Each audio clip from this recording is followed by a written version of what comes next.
नमस्कार मित्रांनो.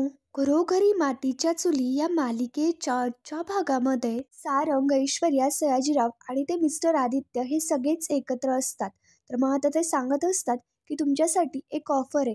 आम्ही तुमच्या गावामध्ये स्त्री आणि सौ अशी एक स्पर्धा ठेवणार आहे आणि या स्पर्धेमध्ये तुम्हा दोघांनाही भाग घ्यायचा आहे आणि आयडली ही स्पर्धा सुद्धा तुम्हाला जिंकायची आहे. तर मग आता सारंग लगेच आश्चर्याने पाहू लागतो, पण मात्र ऐश्वर्याला हे सगळं पटतं.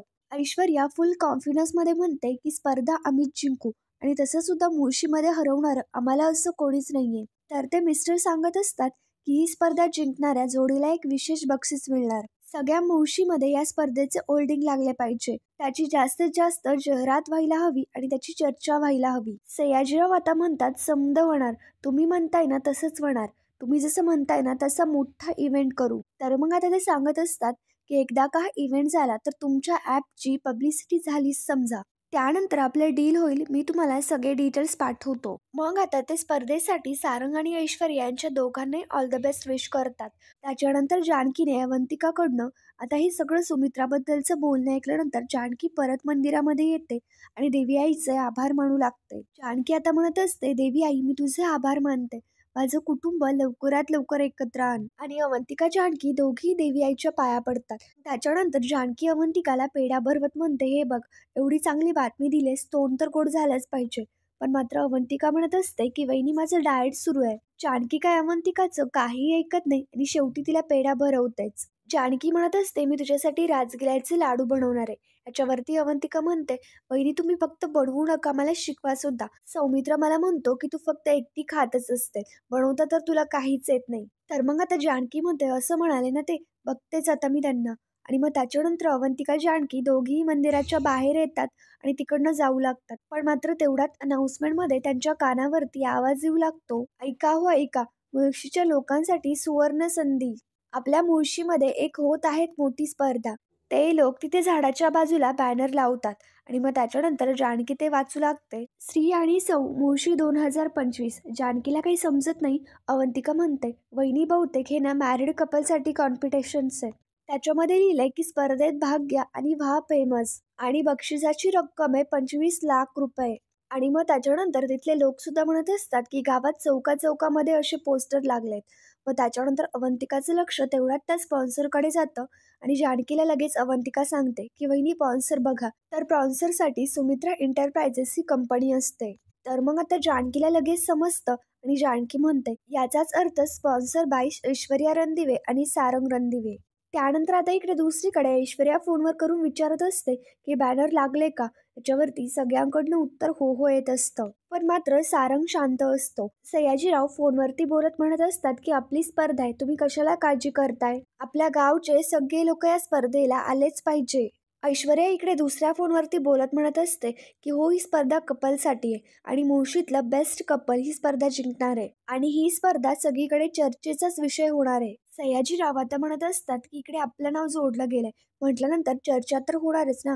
सारंग मात्र शांतपणे सयाजीराव आणि ऐश्वर्या यांच्या दोघांचंही बोलणं ऐकत असतो. सयाजीराव खुश होत म्हणत असतात की सयाजीरावांच्या घरची बैठक असो किंवा मुजरा सगळीकडे लागलेल्या असतात, फक्त या सयाजीरावांकडे मुळशीच्या नजरा. आणि ते दोघेही फोनवरती बोलत असतात, खूप खुश असतात. सारंग त्यांना सांगत असतो, अहो ऐका ना माझं, अहो ऐका ना माझं, इथे या जवळ. तर मग आता ऐश्वर्या आणि सयाजीराव दोघेही लगेच सारंगकडे येतात. ऐश्वर्या लगेच ओरडत म्हणते, काय झालं सारंग, कामाचे कॉल सुरू आहेत आमचे. सारंग आता म्हणत असतो, अहो ऐश्वर्या काय चालू आहे म्हणजे, हे बघा या इव्हेंट पायी 5 लाखाचा धुरळा उडालाय.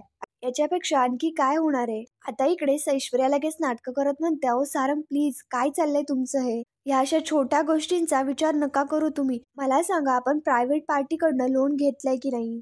सारंग आता म्हणत असतो, तेच तर ना, आपण एवढं मोठं लोन घेतलंय, जर ते नाही फेडलं ना तर फोन मलाच येणार आहेत. अहो ऐश्वर्या विचारांनी सुद्धा जीव घाबरा होतोय. कशात काय आणि फाटक्यात पाय. मला सांगा आधीच आपले खर्च सुरू झालेत, हा इव्हेंट ठेवायची काय गरज होती. सयाजीराव आता सारंगचं बोलणं ऐकतात आणि लगेच त्याच्यावरती ओरडत म्हणतात की ओ जावई बापू काय चाललंय तुमचं, कशाला उगाच बारक्या पोरावानी किरकिर करताय. तुम्ही नका टेन्शन घेऊ, एवढ्या मोठ्या लेवलवरती करायचंय समजा आपल्याला आणि त्याच्यामध्ये फायदा तर तुमचाच होणार आहे ना. आता बघा एकदा का इव्हेंट झाला ना की मग पैशाचा कसा धो धो पाऊस पडतो ते. सारंग आता इकडे बाजूलाही थळू आवाजामध्ये म्हणतो, मला जर धो धो धुतलं नाही म्हणजे मिळवलं. सगळं लोन माझ्या नावावरती आहे, काय करू? सारंग लगेच ऐश्वर्याला म्हणतो, "एक मिनिटं ऐश्वर्या ऐका. आता हा इव्हेंट झाल्यानंतर ते नक्की आपल्याला मदत करतील का?" तर मग आता ऐश्वर्या म्हणते, की "का नाही मदत करणार? आपलं ठरलंय ना, की आपण त्या स्पर्धेमध्ये भाग घ्यायचा आणि ती स्पर्धा जिंकायची आणि त्याच्यामुळे आपल्याला फेस व्हॅल्यू मिळेल. मला तर आहेच म्हणजे तुम्हाला मिळेल." याच्यावरती सारंग म्हणतो, "हो का? त्या फेस व्हॅल्यूमुळे आपल्याला आधी तोंडाला फेस येईल. त्याचं काय?" "ऐश्वर्या, हे नको ते झंझट अंगावरती घ्यायला कोणी सांगितलंय? हे बघा, मी परत एकदा म्हणतोय, आपल्याला जमेल का हे सगळं? आपण करायलाच पाहिजे का?" तर मग ऐश्वर्या लगेच म्हणते, की "जमेन आपल्याला हे." "का नाही जमणार सारंग आपल्याला? मी आहे ना, तुम्ही का घाबरताय?" "अहो सारंग, तुम्हाला माहिती नाहीये मी किती टॅलेंटेड आहे." "हे बघा सारंग, आपण एकदा काही स्पर्धा जिंकलो ना, तर शेतकरी ॲप लॉन्च करण्यासाठी आपल्याला कुणी नकार देणारच नाही. आणि मी तशी कमिटमेंट त्यांच्याकडनं आधीच घेणार आहे." ऐश्वर्या सांगत असते, "जेव्हा स्पर्धक स्पर्धेमध्ये भाग घेतील ना, तेव्हा सगळ्यात पहिले तुमचं आणि माझंच नाव असणार आहे. त्याच्यामुळे डोंट वरी, अजिबात काळजी करू नका." ऐश्वर्याने सारंगला बरोबर आता गुंडाळलेलं असतं. त्यानंतर आता इकडे ऋषिकेश घरी येतो आणि जानकी जवळ येऊन ते पॉम्पलेट दाखवत म्हणतो, "हे बघितलंस का? स्त्री आणि सौ स्पर्धा आणि स्पॉन्सर बाय सुमित्रा रणदिवे आणि याच्यामध्ये ते त्यांचं ॲप लॉन्च करतायत." तर मग जानकी म्हणते, "हे सगळं माहिती आहे मला. देवळात गेले होते ना, देवळाबाहेर बोर्ड होता आणि फक्त देवळाबाहेरच नाही तर गावात चौकामध्ये याचे बोर्ड लावलेत आणि शिवाय गाडीवरती घोषणा देत फिरतायत. मग त्याच्यामुळे गावातल्या प्रत्येकालाच ऑलमोस्ट हे सगळं माहिती आहे. मला तर असं वाटतंय की हा इव्हेंट खूप मोठ्या लेव्हलवरती होतोय की काय." ऋषिकेश आता म्हणत असतो, "बाकी काही नाही ग, स्वतःचा मोठेपणा सिद्ध करायला हे सगळं करतायत." मगाशी गुलाब भेटला होता तेव्हा सांगत होता की या ॲपच्या लॉन्चिंगसाठी ते खूप मोठं इव्हेंट करणार आहे. आणखी म्हणत असते, "इव्हेंट खूप मोठं आहे हे कळतंय. त्यांचे पी-आय पार्टनर सुद्धा खूप स्ट्रॉंग आहेत. त्यांची कंपनी आहे स्पॉन्सरमध्ये. शिवाय न्यूज चॅनल बरोबर टायअप आहे, पत्रकारांसोबत टायअप आहे." तर मग आता इकडे ऋषिकेश म्हणतो, "म्हणजे याचा अर्थ असा की ही स्पर्धा झाली आणि ते जिंकले ना, तर त्यांना खूप मोठा फायदा होऊ शकतो." तर मग आता जानकी लगेच म्हणते, "ऋषिकेश, त्यांना फायदा होणार म्हणजे आपलं नुकसान होणार का?" ऋषिकेश विचारतो, "आपलं नुकसान कसं काय होईल?" त्याच्यावरती जानकी सांगते, की "अहो साधा प्रश्न आहे. आता एकाच पद्धतीचे जर शेतकरी ॲप लॉन्च झाले तर कॉम्पिटिशन नाही वाढणार का? त्यांचे स्पॉन्सर, त्यांचाच पैसा बघता कॉम्पिटिशन टफ आहे आपल्याला." पण मात्र ऋषिकेशने त्या गोष्टीचा विचारच केलेला नसतो. जानकी आता थोडासा विचार करते आणि लगेच तिच्या डोक्यामध्ये एक आयडिया येते. तर मग त्याच्यानंतर जानकी म्हणते, "याच्यासाठी माझ्याकडे एक तोडगा आहे. आपल्याला जर एखादी स्पर्धा जिंकायची असेल तर आपण समोरच्याला थांबवून तर नाही जिंकू शकत ना.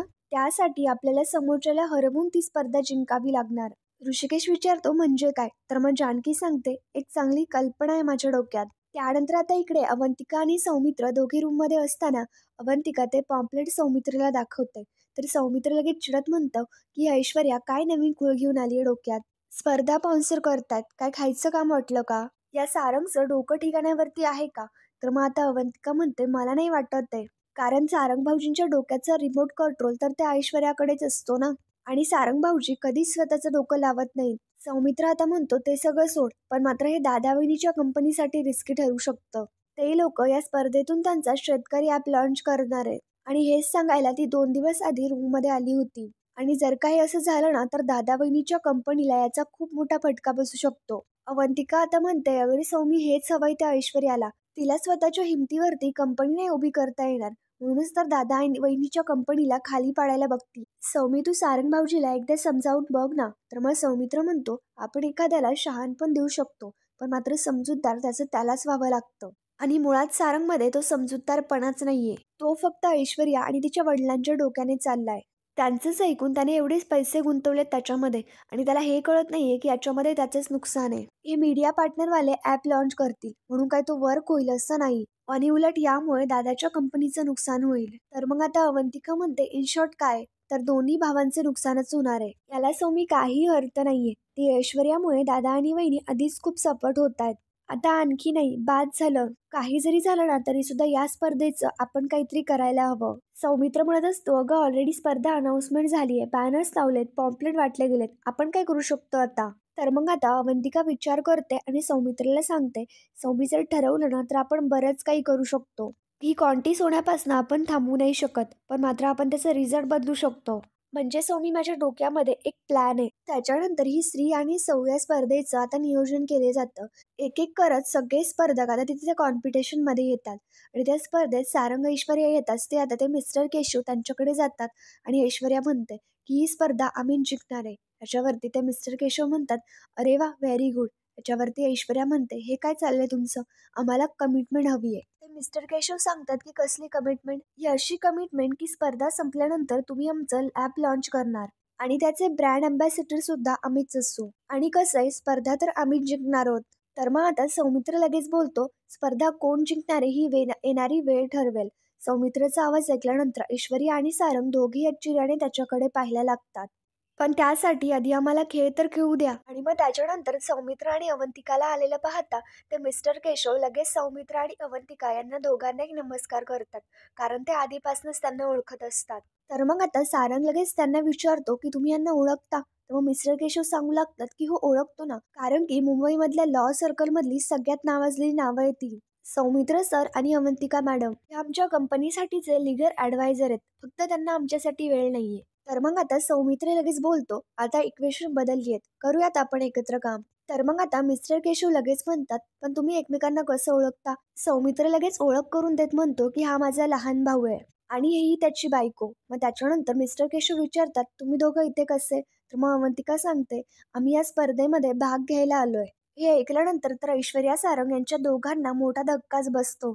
आता इकडे मिस्टर केशव म्हणत असतात, "मॅडम तुम्ही इथे आलात ना, आमच्या स्पर्धेचं मेटल वाढणार आहे. तुम्ही सगळ्यांनी फॉर्म भरा, मी माझं काम करतो." मग त्याच्यानंतर आता सौमित्र फॉर्म भरू लागतो, तर ऐश्वर्या सौमित्रच्या जवळ येते आणि त्याला म्हणते, "ही काय कोर्ट केस नाहीये की तुम्ही जिंकाल.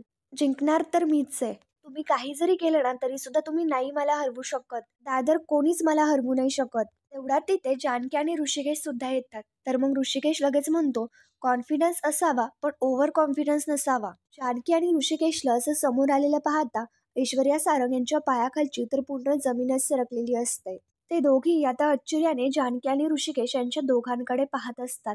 जानकी एकदम निडरपणे ऐश्वर्याच्या नजरेला नजर मिळवून तिच्याकडे पाहत असते. आणि आता जानकी म्हणते, की एक असतो तो आत्मविश्वास जो आमच्यात आहे आणि दुसरा असतो तो फाजील आत्मविश्वास जो तुझ्यात आहे. आता येणारा काळच ठरवेल की वेळ कोणाची आहे. जानकी आणि ऋषिकेशला पाहता ऐश्वर्या सारंग यांच्या दोघांची बोलती बंद झालेली असते. आता त्याच्यानंतर जानकी लगेच ऋषिकेशला म्हणते, "बघा ना ऋषिकेश, कमाल आहे ना.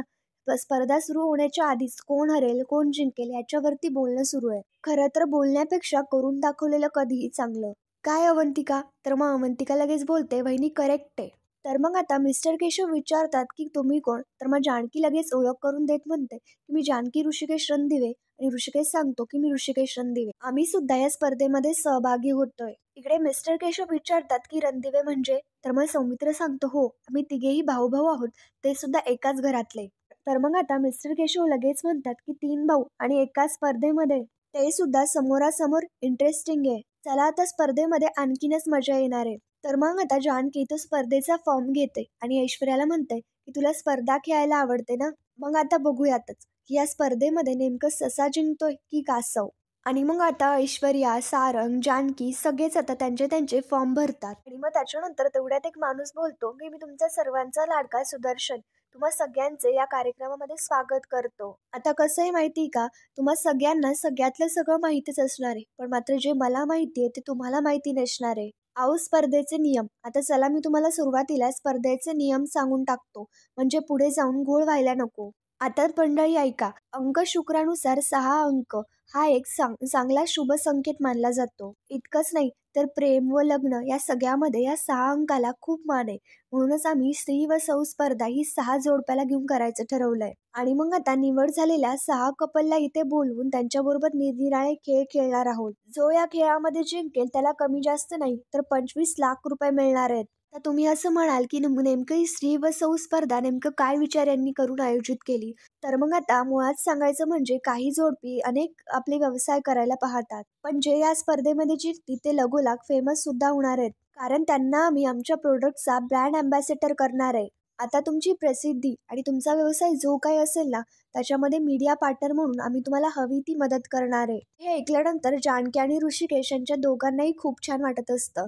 कारण त्यांना असं वाटत असतं, की स्पर्धा आम्ही जिंकावी आणि आमचा व्यवसाय पुढे न्यावा. त्यानंतर आता इकडे सुमित्रा आणि नाना एकमेकांशी बोलत असताना सुमित्रा सांगत असते, "ती स्त्री आणि सौ स्पर्धेमध्ये आपल्या तिन्ही जोडप्याने सहभाग घेतलाय." तेवढ्यात तिथे आजी येते आणि सुमित्राचं बोलणं ऐकते. तर मग आजी लगेच म्हणते, "ए बाई काय चाललंय तुझं?"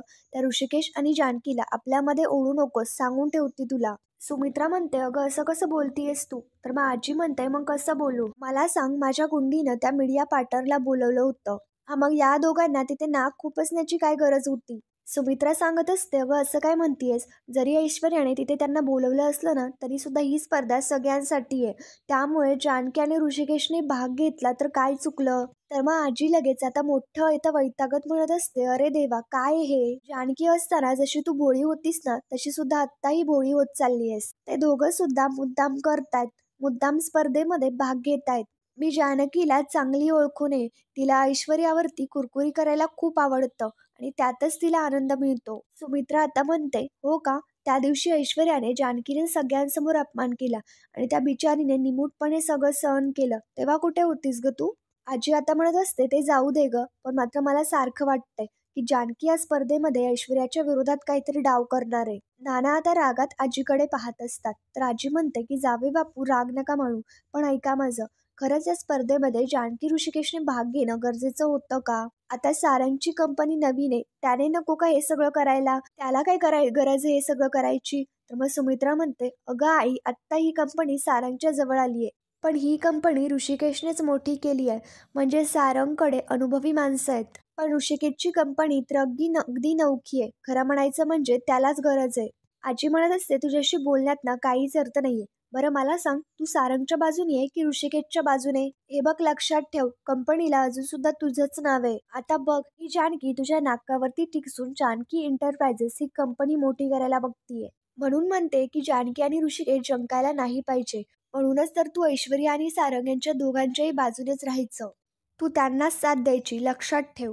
आता इकडे सुमित्रा तर गोंधळातच पडते. तर मित्रांनो, पुढील भागामध्ये आपण पाहणार आहोत, जानकी ऋषिकेश एकमेकांशी बोलत असताना घरी आल्यानंतर ऋषिकेश म्हणतो, बोलणे इतकं सोपं नाहीये जिंकणं. हे बघ जानकी, हा खेळ आपण प्रामाणिकपणे खेळू, पण मात्र ती चीटिंग ऐश्वर्या नक्कीच करणार आहे. तिचं काय करायचं? माझी खात्री आहे की हा खेळ खेळताना ती नक्कीच काहीतरी घोळ घालणार. ऐश्वर्या सारंग दोघे एकमेकांशी बोलत असताना ऐश्वर्या सारंगला सांगते की मी माझा खेळ ऑलरेडी खेळलीये. त्याच्यामुळे उद्या जे काय भविष्य ठरणार आहे ना, ते त्या 5 लोकांचं आहे, आपलं नाही. आपल्या विजयावरती शिक्कामोर्तब तर ऑलरेडी झालाय. तर मित्रांनो, पुढील भागांच्या डेली अपडेट्ससाठी आमच्या शिव मराठी या चॅनलला लगेच सबस्क्राईब करा. थँक्यू.